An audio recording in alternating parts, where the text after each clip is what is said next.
Let's party. Let's always a party. Let's go, Paulie. Yo, baby, what's going on? What's going on, man? It's Super Bowl week. It is, well, for them. Well, for them, the Super Bowl already happened, which I'm jealous. They know the winner. Yeah. We do not. So they know who won. It wasn't Tom Brady, though. It definitely, that's true. It definitely wasn't Tom Brady. We were actually going to get Eminem on as a guest because we're back to just me and Paul this week. No guests this week. What do we have? Back-to-back guests? Yeah, we did. We were trying to get Eminem. He said, yeah, pulled out last minute. Has something going on, I think. Yeah, he said he had to go lose himself. That's so you guys just are coming off the hangover of the Super Bowl. We're actually getting a guest on next week. Her name's Sporty Jordy. She's on the YouTube world, has a couple sports podcasts from the Philadelphia area. We're actually going to have like more of a Super Bowl-based show next week. Have her on as a guest. And then we're going to talk about the Super Bowl commercials, the actual game, and all things that lead up and around the pop culture world of the Super Bowl. You love the Super Bowl, Paul. Yeah, I mean, like you said, we like being involved in pop culture. Right. And I think, obviously, that's a Super Bowl. It's one of the most pop culture events here in the United States. Commercial, halftime show. It's got something for everyone, and that's why it's fun. It's entertainment. It's fun for the whole family and for the drunks, for everybody. which is why we can talk about it, right? The drunks. And hopefully you enjoyed last episode. Trent was a great guest. Trent and Jake, well, shout out Jake, was a good guest as well. But Trent was really good to see like an inside look on what it's like to be a little bit of an actor here and there. Yeah, it's cool because our first two guests, we've had our buddy Dean on, Jake on. Both of us have known very well. So it's interesting to get to know. And I think it'll be the same for me with Sporty Jordy, right? Like, I don't know anything about her. Neither of us, really. Okay, yeah. So and Trent, like, I didn't know him either. So it's good to get people on. We want to get bigger and better guests later on that me and Paul don't know, do bigger collaborations. So we're excited for that. And we have Testing Lab coming out and already dropped. yeah, so we've been doing Testing Lab here on the show. Hopefully you've heard us talk about it. If not, go over to our YouTube channel and check those out. In the beginning, we kind of, we would do taste tests of alcohol on the show. We might bring that back every once in a while. But we've kind of created our own little, series over on our YouTube page, Testing Lab, have a brand new set for it. And we're testing new alcohols, giving you our opinions on. I got some new ideas. Maybe we do like other things other than just like testing new alcohols. Ideas. Is So that what they call you? Yeah, Paul. I got a lot of nicknames. Don't get me wrong. So definitely go check that out if you haven't already over on YouTube. It's Testing Lab. We have two out right now. Our first is the Bud Light Hard Soda Seltzers. Yes. That was our first episode. Our second episode was the Bud Light Sour Seltzers. So if you're interested in any of those, you might want to go check them out and drink them for the weekend or during the week or whatever you do.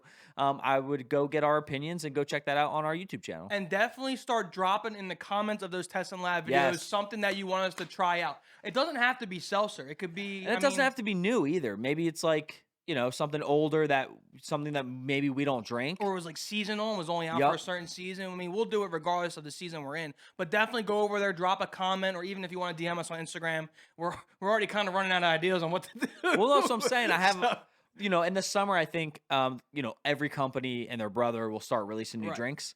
And seasonal, we got past the holiday season, but I know sometimes like Bud Light puts out like holiday seltzers and there were other things. But well, you want to do that thing where it's like make a drink. Well, I don't want to I have a lot of ideas for Testing Lab. Yeah. You don't want to talk about it? You don't want to... No, we can talk about it a little bit. You had the idea of like making a drink based off like a certain movie, right? Yeah, so something, our show really is like movies, entertainment, and drinking. So what's something cool where I've seen people make cocktails that are based on their favorite movie. So it's like if we made, I love Back to the Future, right? So if we made like a Back to the Future or Jaws, right? Yeah. Or Jurassic Park or a little Sharky in there? Yeah, like like a gummy, like baby shark, baby shark, we put like a gummy shark in there.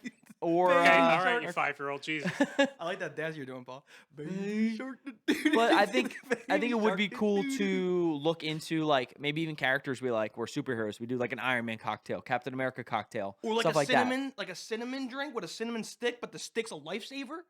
Whatever you want, man. For like Star Wars, you just call me man. No, whatever you want, man.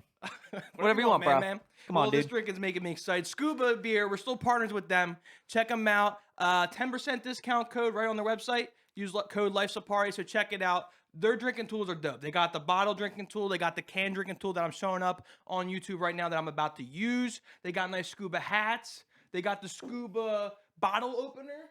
They got this thing that you like, it's locked and loaded. That thing is was locked and loaded. I almost just took Paul's head off with Trigger that. discipline. Yo, Watch that where you was point that so thing. close to me. That thing that had so much power, I like jerked back with it. Wow. Oh, I almost just killed Paul. That's how you start a show. So I didn't know that was loaded. definitely check out their products over there, scubabeer.com. Use the code Life's Oh, a I'm gonna Party for 10% off. And, we love them. It's a cool thing, especially with the summer coming around, spring break even. I think it'll be a phenomenal tool for you and your friends. So scubabeer.com, Life's a Party. Yeah, Life's a Party is 10% off. And Patreon. We have Patreon Yes. rolling. It's up and active. Our last thing before we really get into the nitty gritty of the show here is check out our Patreon. Go to our link in our bio over on our Instagram or our TikTok. Check it out, or else.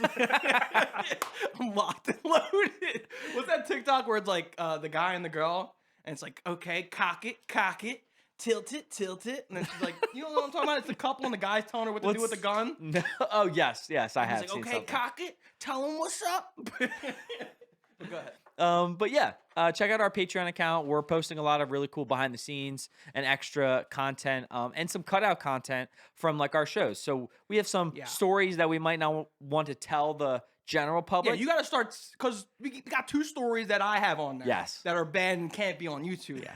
It's about time that Paul tells a story or 2 that doesn't deserve to be, or isn't allowed to be on YouTube and has to be on Patreon. So you're due for a story. I'm due for a good story, so hopefully, and I know them. I know they're out there. Check out our Patreon account and, become a patron. Help support us and our channel and our journey to continue the show for you guys. It means a lot. But today's show is going to be big on Disney and Universal. Look, I got to give shout out Long Drink. Let me shout out all the sponsors today. Go drink Long Drink. Check them out. Give us if you're drinking Long Drink, put it on your social media. Tag us. We'll post it. Yeah. A little collaboration. But we're going to get into the show, Universal and Disney. So, like, we've done a lot of Disney facts on the show, right? Of course, and yeah. a lot of them have gone viral on TikTok because people love Disney and the like phenomenon of Disney's parks and Disney's movies and all that good stuff. But today we're going to talk about sort of a different angle. So it's like Universal. How does Universal separate from Disney? Like, why is there a Universal? What is so good about Universal that's different about Disney World? Because if you're going to the same location, what is persuading me to not go to Disney World, the happiest place on earth? Is that right, or is that Disneyland? Disneyland is the happiest place on Magical place on earth. most Magical place on earth. So what's convincing me to pass up on the magical place on earth and go to Universal instead? So we have 7 facts that we're going to go down on why Universal may be better than Disney World. Yeah, so this show is really going to be like our entertainment, our entertainment field, and about going to the theme parks and about that world of entertainment. And as Ryan said, it's really interesting when you look at what I call the theme park wars, because that's really what it has became. When Universal, give you a little backstory about how the parks kind of came to be.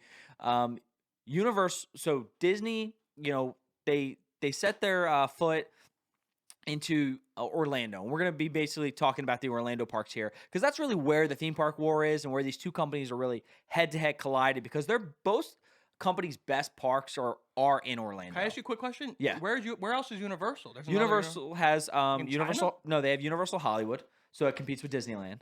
Okay. But Disneyland is Disneyland, and Right. Universal Hollywood is a great park. I've never been there, but those are those 2 main parks in Hollywood. Then you have both companies' biggest parks and best parks are really down in Orlando, which we're going to talk about. And then Universal just built a brand new theme park in Beijing. Nice. So Disney and Universal are both have parks in China. One of Universal's best parks is in Japan, Universal Studios Japan, which just opened Super Mario World, or Super Nintendo World. They just opened Super Nintendo World, but it's just Mario, so whatever. Do you think that's going to come to the States? Yeah. Mario World. So this isn't. We can talk about this later on, maybe in a future episode. But Universal, and one of the reasons what's making them better than Disney, and why we're going to be talking about this, is that they're expanding their parks. They're doing more with their parks right now, I think, than what Disney's doing, especially, with COVID. Disney had so many projects in the work where they're kind of cutting back a little bit, where Universal took the opposite stance and they're really pushing forward. And one of those things is one of their brand new parks, which is Epic Universe. So, Universal is building Universal Epic Universe, which is going to be their 4th theme park, but 3rd like main actual ride theme park. They also have a water park. It's going to be their 4th theme park or 4th gate down in Orlando. What about like a Mario Kart like attraction? That would be so dope. So they have That that. would be They have that? awesome. So that is Wait, in. what? Yeah. So they Dude, have. we gotta go. So Nice that. Party takes on Beijing. So Mario Kart in person. that would be pretty dope. That would be dope. There'd be probably a lot of crashes. So yes, agreed, in the theme park. But as we're talking, they have a Super Nintendo World, which is in Universal Studios Japan, and that's like their first take and first go at that land. Where they're also currently building a smaller version of that land in Universal Hollywood, and then they're building a bigger version of that land in Epic Universe, their new park to debut in Orlando, which actually just came out. The CEO of NBC Universal just said that park should be open by the summer of 2025. And that will have a Super Nintendo World for you, and it will have the Mario Kart ride down in Orlando. the first thing that separates Universal from Disney World is that Universal has more thrill rides. So the rides are faster, they're bigger, they're more exciting. So some of those rides that come to mind when you're thinking Universal and more of a thrill ride is like the Hulk coaster, which I really like. Harry Potter attraction rides, of course, and then the number one ride that you like, the Velocicoaster, is a big ride. So when you want to go on more of like a Six Flags kind of park, where you just like, hey, I want to go on some faster rides, you think of Universal more so Disney World. Obviously, Disney World has Tower of Terror. They have the Rock and Roller Coaster, which some people may think that trumps all the other rides at Universal, which I probably do, because the Rock and Roller Coaster is probably way faster than anything the Velocicoaster. I haven't tried that. That's why I'm saying that. Yeah. But they're more known as thrill rides, like more adult scene. I mean, the main reason why both parks, I believe, really work very well, especially in Orlando, is because they're kind of set towards different demographics, where the Disney parks are more your family-friendly family brand, and Universal is more towards your teenagers, your tweens, your young adults, your thrill seekers, as Ryan, was talking about. I'm a good thrill guy. And that's why they work, and that's what's crazy and what's awesome about that park. Specifically, one of their parks, this is Islands of Adventure, which has a lot of those thrill rides that Ryan's talking about. Are the Velocicoaster, which they just built. It opened in 2021, which is now the fastest coaster in Universal Studios Resort. It's at 70 miles per hour, so it's their fastest coaster down there. Then, like 2 years prior to that, they built another roller coaster, Hagrid's. It's a long name, but it's called Hagrid's. So they built Hagrid's in like 2018, I want to say, or 2019. Super popular ride, roller coaster.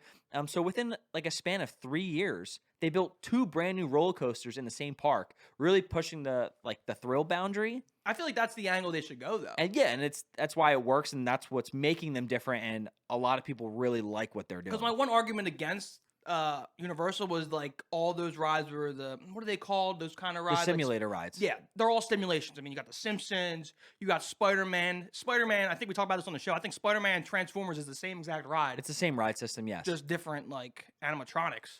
So like those tend to get boring. So then it's nice that they're adding like the Velocicoaster. I think they should put more money into those kind of thrill rides to attract these older teen generations over to Universal instead of Disney World. So, but here's the thing. I really feel like those Universal parks have very small amount of kid attractions or kid rides.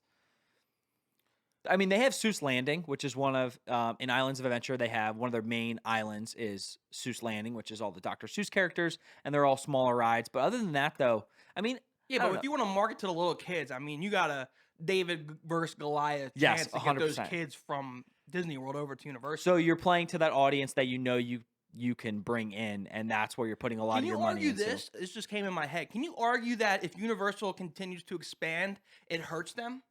Because if you think of people who go to Disney World, they always get like a day pass to Universal. They go over there for one day, knock out all of Universal in one day. Do you think expanding it would hurt them? Because people don't want to just go to Universal for one day. No, I think it will. I think it'll benefit them a lot, because what happens is. But then people got to take 2-week vacations. No, well, why don't they can start taking people from Disney, where it's like, hey, we're going down to Orlando, we're doing only one trip, instead of being like, hey, we're gonna tackle on one day at Universal. It's like, no, like now our trip is Universal, because you have 4 parks you can go to. You have 3 full theme parks. One's brand new. It's going to be one of the best, if not probably the best theme park in the world in Epic Universe in a couple of years. You have this resort that's expanding like crazy. We're going to talk about City Walk, but City we Walk, got a lot to get to. City Walk in Universal is their downtown area with shops and dining restaurants, and they're building a whole second one of those by this new theme park. So the resort is growing exponentially, and I think it's going to require more days. And like even me, I've thought about it where, I just did my birthday. I was down in Orlando, and I did a 4-day trip, and I did 3 days at Disney and 1 day at Universal. Where like in the future, right? But I know that when that park comes, or even I've talked about it, where my next trip will probably just be Universal. And that is kudos to the people down there and the people working for Universal and NBC for like bringing those people in and taking them from Disney when people are booking trips down to Orlando and they're saying, hey, like I'd rather be at Universal right now. And that's like a big thing. How old say. is Universal? Like how long have they been there like side by side with Disney? So Disney planted their flag, I guess you could say, in Orlando and started building the Walt Disney World Resort in the late 60s. I believe Magic Kingdom opened in 1971 or 1972. One of those. I'm not I positive. feel like that was a trivia question you should get right. I know, but I know it's one of those years. So Disney officially opened in Orlando in the early 70s and have 4 theme parks. And Universal Like started 20 years? Universal started in 1990. So Universal Damn. Studios Park, which is the one with a lot of the simulator rides, was built in 1990, and then Islands of Adventure, that second park, I believe, was in 1998 or 99, one of those years. Isn't it weird now that like 1998 isn't really new? Like 2000's not new anymore. That was 22 years ago. It's over 20. Yeah, that both. I mean, the one park just turned. Yeah. Studios just turned 30 in 2020 because I remember they did a 30th celebration, and then Islands of Adventure is over 20 years old, that theme park, which is crazy. Let me ask you a quick question before we go to the next one. Do you think I don't know how I'm gonna word this. Did you ever like Six Flags more than you ever liked Universal? No. Even though you could say that Six Flags has a million times better thrill rides. I like the idea of thrill rides, like don't get me wrong, but maybe as a kid, I think you could say that because I just wasn't paying attention to certain things. And it was, especially for a Six Flags park, which we're very fortunate. We live close to one of the best Six Flags parks in the country that we were going to all the time as a kid, and we were getting those thrills and those awesome, huge roller coasters. Where Universal, it was more, there were like two or three. I don't like the fucking parades and fireworks all the time and the water shows and shit. I like the roller coaster. I like Nitro. I like going down big slopes and shit. I like that. All right, so what's the next one, Paul? Universal. One of the big reasons why Universal is becoming better than Disney or will surpass them in the next 10 years is that they have the Wizarding World of Harry Potter. And the Wizarding World of Harry Potter is actually not a Universal property. It is they license it from Warner Brothers. So Warner Brothers owns the property rights of Harry Potter. And Universal, this was what really brought Universal into like ahead of the theme park wars and kind of like, went through that barrier and started this real like fight between them and Disney and started actually taking people from Disney, was that they built this Wizarding World of Harry Potter. And it was one of these first theme park lands that was super immersive, that felt as though you were there. You really, you could clearly see how much theming was involved. Well, yeah, when you get there, it's like the Harry Potter castle is almost like the Cinderella castle 100%. of Disney World. Yeah, you great. walk in, you think, oh, Harry Potter castle. I don't know what the fuck it's called, but that's what you see and what you think. And I think what's cool that they do with the Harry Potter section is like, can't you get from one part of the attraction to Harry Potter to the next without ever leaving that universe? So you don't have to walk out of Harry Potter to go get to the other Harry Potter attractions. You almost like transport directly from one Harry Potter to the other section of Harry Potter without leaving that Harry Potter world. So Ryan brought up an amazing point here, and thank you very much. You're great. That's why I pay me big bucks. But Universal built the Wizarding World of Harry Potter and that island in 2011, I want to say it premiered in 2010 or 2011, and it brought up their attendance exponentially. Like it was just a huge financial thing for them that did so well and allowed them to really start to expand the parks and to put a lot more money in those parks and compete with Disney. And one of the first things that they thought about doing was expanding that Wizarding World. And they were like, okay, what more can we do? And what they were going to do is they were going to expand that Wizarding World in Islands of Adventure where that first land was built. And then someone came up with the amazing idea and was like, yo, we can upcharge people by buying a 2-park ticket because both Islands of Adventure and Studios are right next to each other. And, sometimes if people are just going to see Harry Potter, they might not be buying a park ticket to both parks. They might only be buying Islands of Adventure because they want to see Harry Potter. So what did they do? They built a second Harry Potter land in the other theme park. And what they did was they connected both Wizarding Worlds with the Hogwarts Express, which is that train. And the train's even a ride in itself. It's a little show. If you've ever done it, I've been on it. They got the little TV, don't they have a little TV, and you're like following your 3 main characters, and you're following them, and it's a different story from one land to the other if you go vice versa. So, but so amazing that like whoever thought of that was a genius. It's a lot bigger than what you think. Because like if you were to leave, because you go to the Harry Potter attraction, you get the feeling like, oh, you almost feel like you're in the fucking movie. Yeah.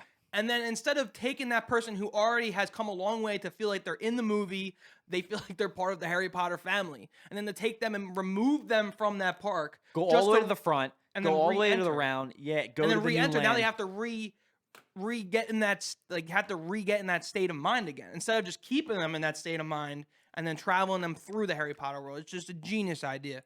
And it was really good for them because what they could do is they could upsell. Yeah, I didn't know it was 2 separate costs. Yeah, so I mean, you could buy a park ticket. I mean, you could do this with Disney too, right? You can buy a park ticket for Magic Kingdom, right? And it's X amount of dollars. But if you want to buy a park hopper ticket, which allows you to go to the other parks that same day, it's a lot higher cost. And Disney wants you to do that. It's a lot more expensive. It's better for them. Of course they do. Right? And the same thing with Universal, where if you want to go see Harry Potter, you could buy that ticket just for Islands of Adventure, where that Wizarding World land was.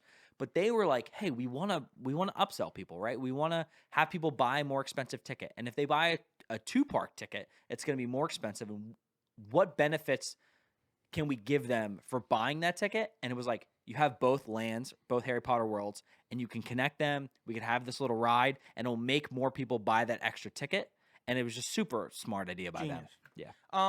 Do you think, because I know Disney's really taking it, Disney, right, is in the big in Star Wars now? Yeah. So do you think Harry Potter is bigger than Star Wars, right? I don't think so, no. You don't think so? I think, I mean, if Because you... didn't Disney just come out with new Star Wars shit, didn't they? Like a new whole park? Yes. Ish? So this is what's crazy about it is Disney, when you think about Disney, you think of Disney as the industry standard, right? And the leader. Yeah. And they're the people pushing the boundaries. But for a really long time, they weren't building a lot of stuff in their parks. They were sitting idle. They weren't building new rides, new lands, and Universal and the Wizarding World is what allowed Universal to start pushing them aside and like really gaining traction on them in the theme park industry. And the Wizarding World gained so much park attendance and so much revenue for Universal. And really Disney for the first time had to they had to react to it. They weren't pushing the boundary. They were trying to catch up. And what they decided to do was in Hollywood Studios, they built 3. There were 3 lands that they really built to counteract the Wizarding World and compete with Universal. The first was the world of Avatar and Pandora in Animal Kingdom. That was the first. That land is phenomenal. Go in that land. It's gorgeous. It's so cool. One of the best rides in Disney is Flight of Passage. Awesome, awesome land. Then Is that sort of like the Soarin' ride? Yeah. Is that what it is?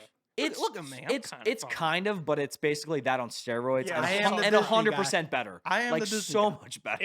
It was so worth the wait when I went. I just remember I thought someone like compared it to Soarin'. Yeah, I mean it's like a big screen basically, but you're like almost in a motorcycle position with like your back, and you're I flying. think we talked about that on the show. Oh Where my someone God. could sit like in the carrier seat next to you or something. No, that's something. Hagrid's. That's Hagrid's. Oh, okay. But Disney Guy here. Disney guy here. I am the Disney guy. But Disney started to build those lands, and they built a Toy Story land in Hollywood Studios, which was really successful for them. And then they built Galaxy's Edge, which is their Star Wars land. But they put so much money into Star Wars land, and unfortunately, that park did not see the attendance boost.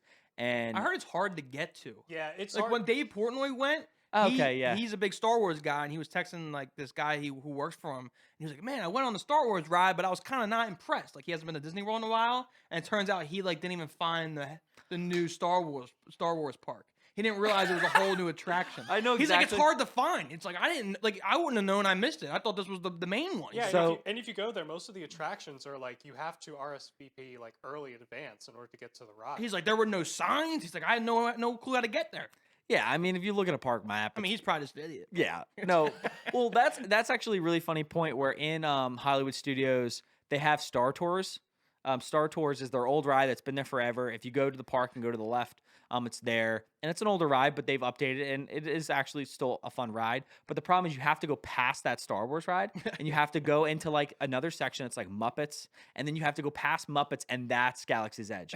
So the whole Star Wars land is like separate. It's the problem is they built this Star Wars ride like 20 years ago. Yeah. And then they didn't connect that ride with Galaxy's Edge. So you have like the main Star Wars land, and you have this little Star Wars ride that has kind of nothing to do with the main land. Which is Yeah. weird because they had to destroy a whole like attraction there in order to put it there. Yeah. It was the Hollywood stunt. Yep. thing. It was the yeah. So the last thing I'll say on Harry Potter until we move on is like in my mind, I don't know about what other people think, but you know how you think what's Xerox is like a copy machine, right? You don't actually say copy machine. You go, hey, I'm gonna go get the Xeroxed. Yeah. I feel like people are almost referring to Universal as like Harry Potter World now.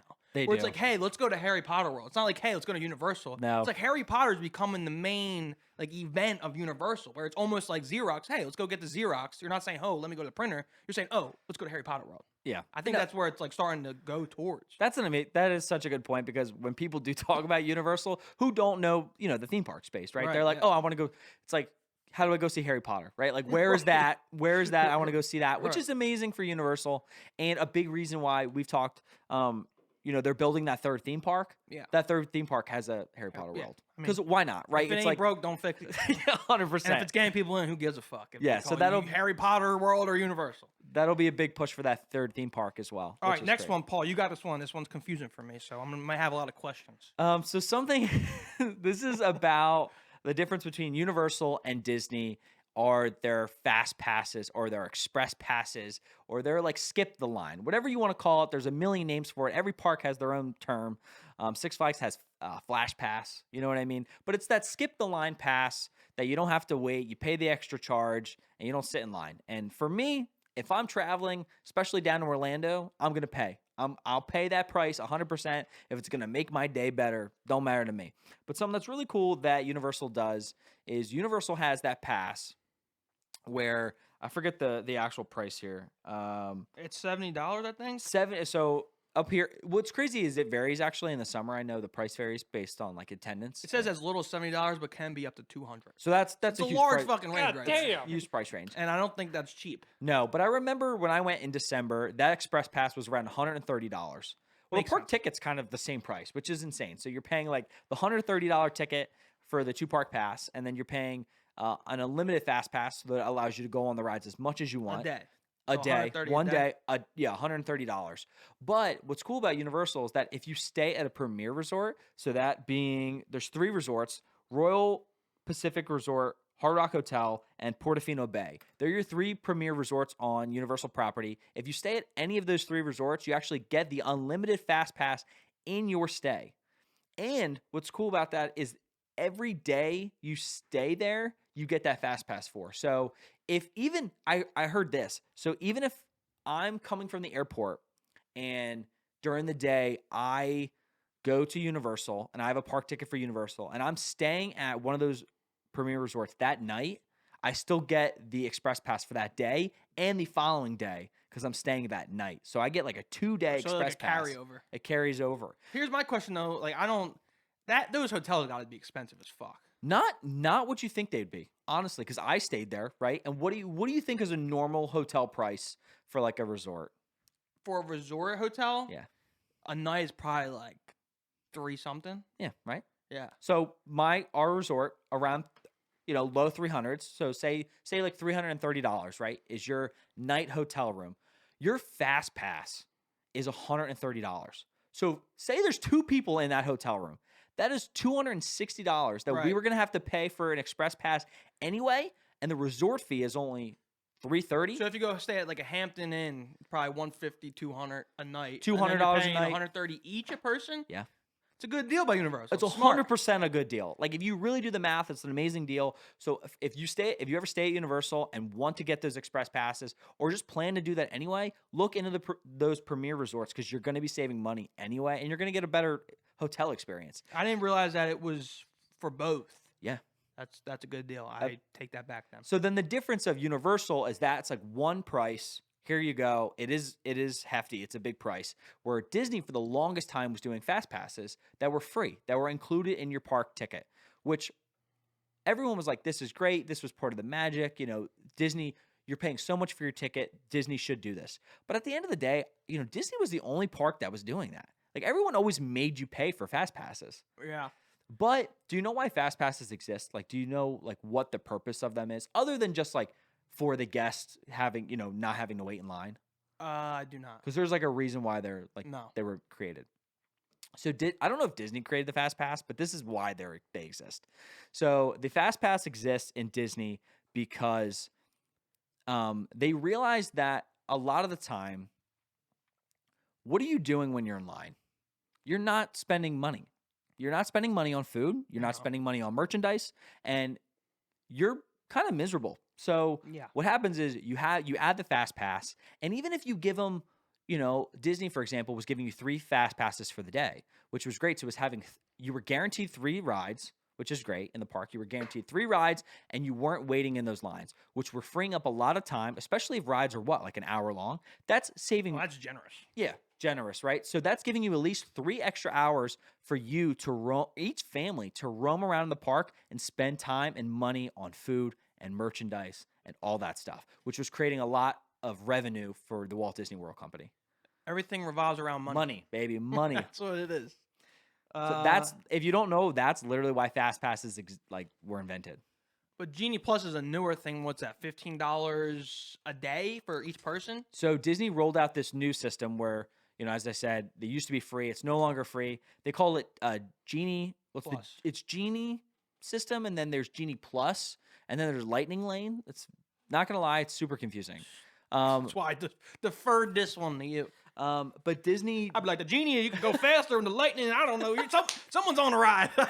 Someone is the Genie Plus. You get 3 wishes, and the one wish is to go forward in line. I don't know. Yes. So for the Genie, the idea, right? 3 wishes. You get 3 fast passes for the day if you pay for Genie Plus, which is $15 a person per day. And that's, I think you get up to 3 fast passes. But sometimes it's not the biggest rides. Like it might not include Space Mountain, it might not include Splash Mountain, and you got to pay extra for those. So crazy. The big ticket attractions, I believe it's the 2 biggest rides in each park. So Magic Kingdom, as I said, I think it's Space Mountain and maybe Seven Dwarfs Mine Train might be the 2, and maybe Splash Mountain. Seven Dwarfs Mine Train. It's a mine ride, but it is cool because it gives a little sway. It's a little special mine ride.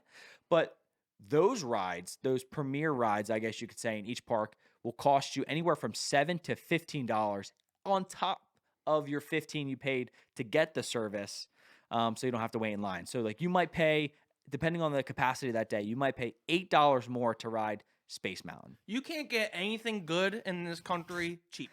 If you think you're getting a deal on it, you're not. Yeah. You're probably getting scammed, which I usually do often. If you think you have a good deal on something, you're not. So that's the difference. Except for Universal, that's a pretty good deal. Universal, that's what I'm saying. If you stay at a premier resort, you're actually saving so much money. Where Disney, it's like, you should have just made that fast pass more expensive and be like, hey, here's like a $50 fast pass for you. No upcharges. You get to use it as many times as you want. And for a park guest, it would have been a lot better. And especially because, like, when I'm in the park, I was like, here's $15 on my card. I'm like, oh. And then I'm like, I got to pay $10 extra for Space Mountain. But if you just said, hey, here's a $50 fast pass or even a $100 fast pass, I would have been like, fine, here's my card, take it. And I would have been happier. Just adds extra steps and shit. Yeah. And especially because everyone's on their phone, I feel like the older crowd and I know they had a lot of really technical issues when they first rolled out that program, where they were making the program for like 2 years. So I don't know why there were so many technical issues, but I don't know why I'm thinking this, but do you think Disney designs rides so that people don't lose shit out of their pockets? No shot. No shot. They don't, because I'm thinking they don't have many rides that you can lose something out of your pocket. If I go to Six Flags and my phone's not sturdy in my pocket or my wallet's out, it's falling off. Well, there's the difference. You're saying like those thrill rides, those big, tall rides, steep drops. When we go to like Six Flags, we'll like empty our pockets. Yeah, Sometimes. now Six Flags and even Universal, they have the locker system. So those big rides like Velocicoaster, even the Hulk at Universal, Yeah. they have lockers. Where Disney doesn't, right? Disney doesn't, but you're not. I mean, you're on Space Mountain, like Exactly. They design their rides so you don't have to They're lose anything in your smaller- pocket. they're They smaller have rides. little cubbies out in front that you can put stuff in. I saw like a fact in Disney where it's like this has not. I was just thinking like money falling out of your pocket. Yeah. But they donate the money, like the change that people Yes. throw in the fountains. They donate like up to $20,000 like a year from Yeah, that. all the change that goes in the fountains. I believe this is Universal as well. They go towards charities. So if you ever So- toss a coin into a fountain in a theme park, most of the likely that coin will be collected at the end of the year and donated. Nice. Do you think they do the same thing for Small World? Because I see a lot of coins in there. People, I doubt they even clean that ride more than like once a year. All right. So the next one is that Universal obviously has different characters than Disney. So obviously they have Marvel, which is huge. I can argue that they don't do enough with Marvel. Can I say that? Don't they have Marvel Land or some shit? But I still don't think they do enough. They have Universal Islands of Adventure. They have Marvel Superhero Island, which is all the Marvel characters, but it's in their iconic comic book form. So what's the top 3 Marvel rides? The Hulk. So I think that land has 4 rides. Marvel Superhero Island has 4 rides. They have the Hulk, the Incredible Hulk coaster. It's good. It's old, but good. Yeah, but no, but They revamped it. They retracked that entire ride, so it's all brand new track. A couple of Oh, years ago, shit. Does it still have the big takeoff in the beginning? still big. I mean, it's the same ride layout, but it's new trains. It's an entirely new track. Like they went in and they replaced every piece of the track. So I remember that would break down almost every fucking day. it's basically a brand new coaster. It's just the same layout and everything. It's so much better ride. I've been there since it's been new. But the Hulk coaster's number 1. They have Spider-Man, which is awesome. Such a great ride. Spider-Man's good. Then they have Doctor Doom's like Free Fall, which is a drop tower. And then they have a kiddie ride, which is Storm Acceleratron or Storm Force Acceleratron. I think that's the name of it, which is a teacups ride, but it's for kids. I feel like they should do something with like the Marvel comic books and sort of like take them through like almost like a museum ride. Okay. Where like they ride in a cart with their family and they could see how like movies are developed and like Ant-Man's suit and shit. Like I feel like they gotta do more stuff like that. You don't think it would be boring to go through the history of comic books? Well, not the history. You see like the development of like suits and like.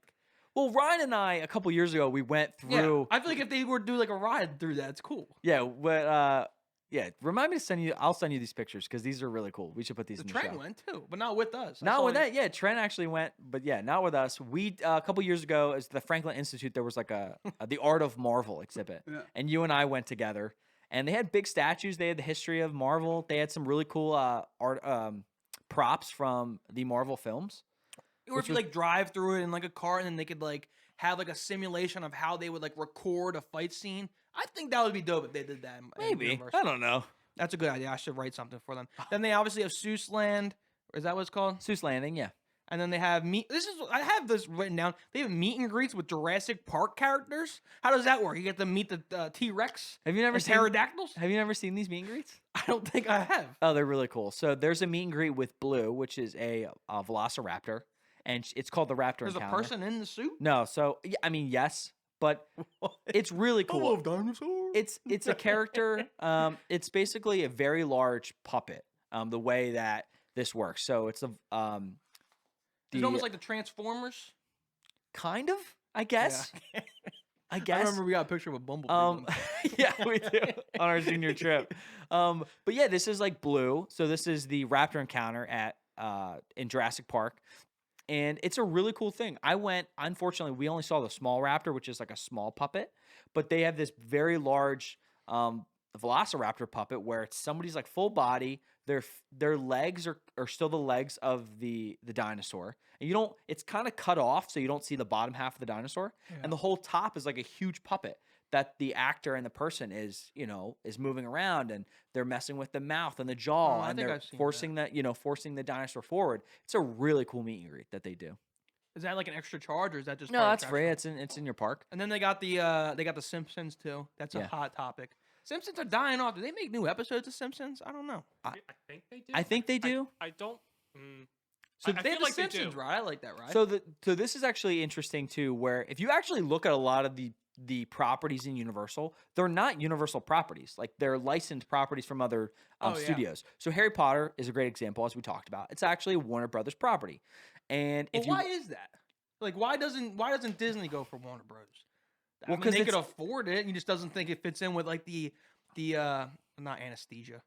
What's that song when it's like, oh, girls make Instagrams and they want to make sure, oh, the aesthetic. You don't think Warner Bros shit? except anesthesia. You don't think Warner Bros like character like the Simpsons Aesthetic. probably doesn't fit in with the aesthetic of Mickey Mouse in Disney World. Well, I mean, Disney is a company, right? Like it's just their brand, and they, recently they bought 20th Century Fox, and this is what we're going to talk about with the Simpsons. So they bought 20th Century Fox, and they're trying to figure out the best way to incorporate their brand new purchase, which I think was like $60 billion a couple years ago.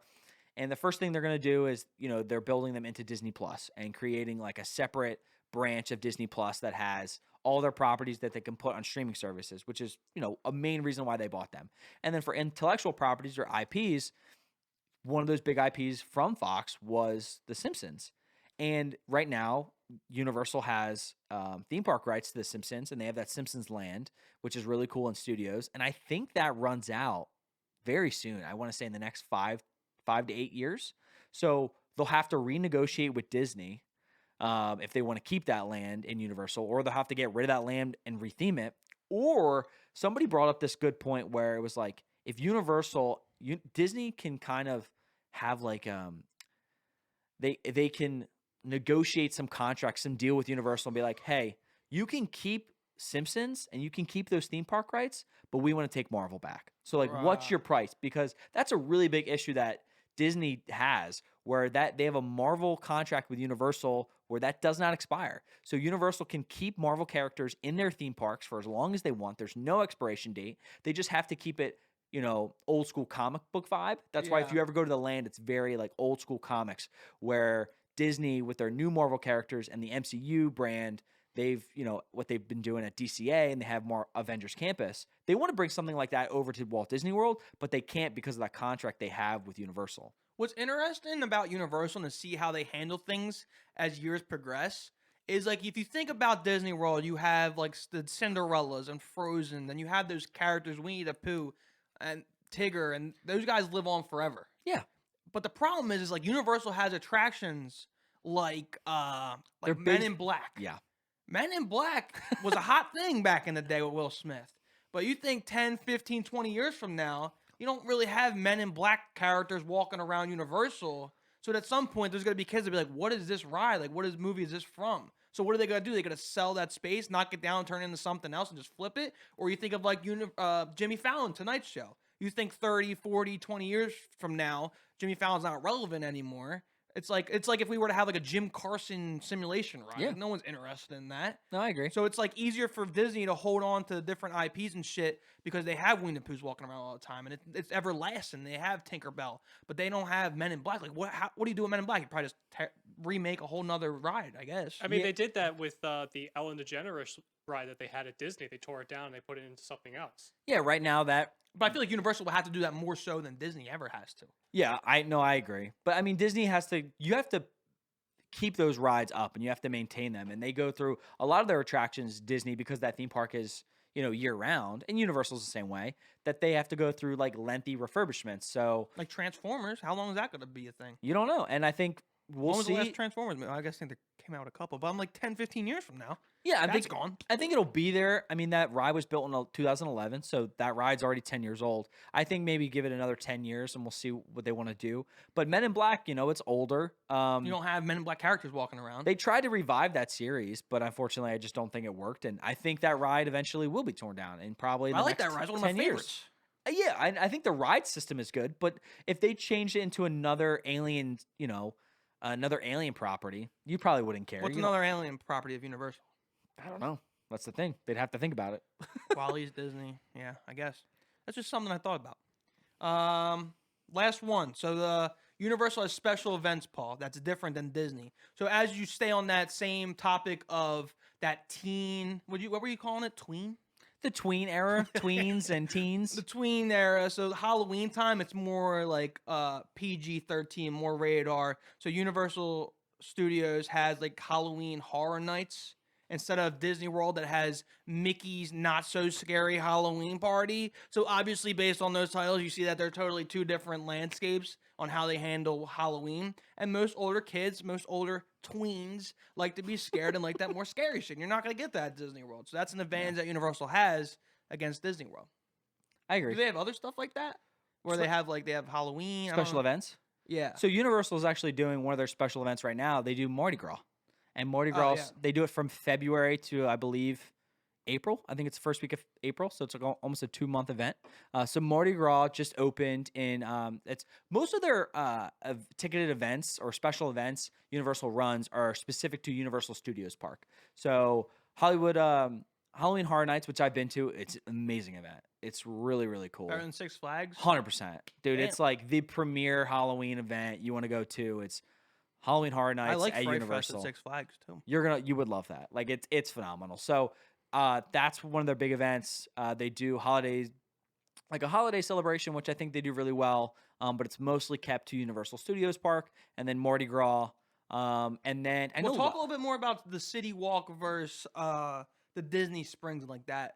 They have like clubs open till like 2 a.m. right? In Yeah, so their nightlife.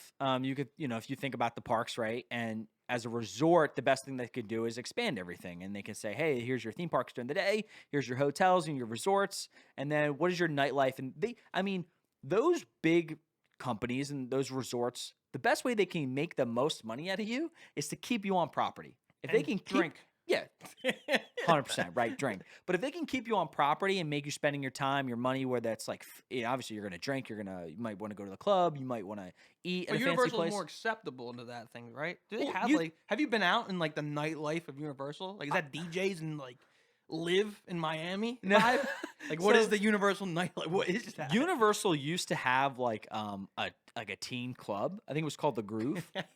I think that's what it was. They had we were talking about teen clubs till 2 a.m. Yeah, I mean, What? but we ate at a restaurant. City Walk's nice because it's attached to both theme parks. So there's your big difference between Universal and Disney with their nightlife and those like shopping complexes and those like dining restaurants and stuff, where I really love Universal because right now anyway, I know as they grow, like Epic Universe, their third theme park they're building is, it'll be a bus ride down the road, but it won't be walkable. Right now, the 3 premier resorts that we've talked about, the 2 theme parks and City Walk, you can all walk to. Like or you take what's called a water taxi, and it's a little boat, and they have all the resorts with the theme parks and City Walk all connected with like a man-made river, and it's really, really cool. So Probably takes fucking forever. no, it doesn't. It's awesome. We took the water taxi, or you could walk there too. It's really, really nice, and that's what I like about that stuff. And also, a perk of staying at one of those premier resorts. And for us, it was like we got in. This was my trip a couple months ago. We got in from the airport. We dropped our bags off, and we were like, "Hey, we want to go eat." And the parks were closed, and we didn't buy a ticket for that day. But the parks were closed, and we said, "Hey, let's go to City Walk." What time City Walk open to? They said it was open till 2. We went and got some food. And there was people out there vibing. It was really awesome. We got some donuts because there was like a donut shop. I got a donut. Love it. Look at the water. Look at the fucking water. That's a throwback Eat for my you. donut.